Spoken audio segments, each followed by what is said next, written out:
2026 সালে আমেরিকানদের মধ্যে আর্থিক রেজুলেশন তীব্র হচ্ছে।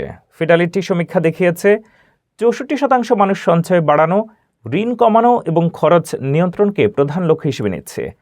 মিলেনিয়ালস এবং জেন জি সবচেয়ে বেশি চাপ অনুভব করছে।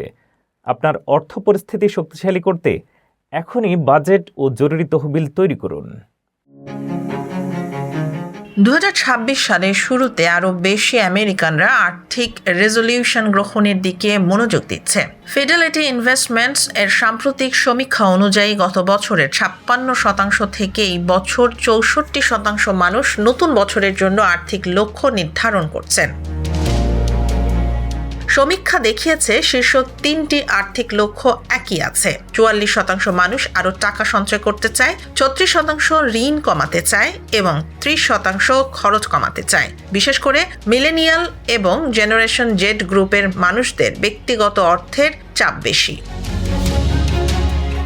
গবেষণায় দেখা গেছে প্রায় 3/4 আমেরিকানরা গত বছরে কোনো না কোনো আর্থিক প্রতিবন্ধকতার মুখোমুখি হয়েছে, যার ফলে সঞ্চয় এবং জরুরি তহবিল তৈরি করার প্রতি মনোযোগ বেড়েছে।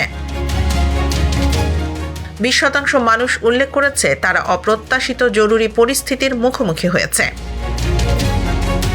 প্রায় 55% মানুষ তাদের ব্যক্তিগত অর্থ নিয়ে চাপ অনুভব করছে। 31% মানুষ তাদের অর্থের সাথে সম্পর্ককে স্ট্রেসফুল মনে করছে। যদিও উদ্বেগ আছে, সমীক্ষায় দেখা গেছে 70% মানুষ নিজেদের আর্থিক অবস্থাকে গত বছরের তুলনায় সমান বা ভালো মনে করছে। বিশেষজ্ঞরা বলছেন মানুষের আগ্রহ বেশি হচ্ছে সংক্ষিপ্ত মেয়াদী সঞ্চয় এবং বাজেট তৈরি করার দিকে।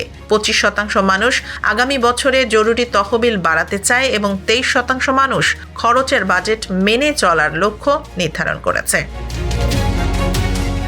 2026 সালে অর্থনৈতিক অস্থিরতা থাকা সত্ত্বেও আমেরিকানরা সংক্ষিপ্ত মেয়াদী আর্থিক লক্ষ্যকে গুরুত্ব দিচ্ছে এবং আরও সচেতনভাবে তাদের অর্থ পরিচালনা করার চেষ্টা করছে।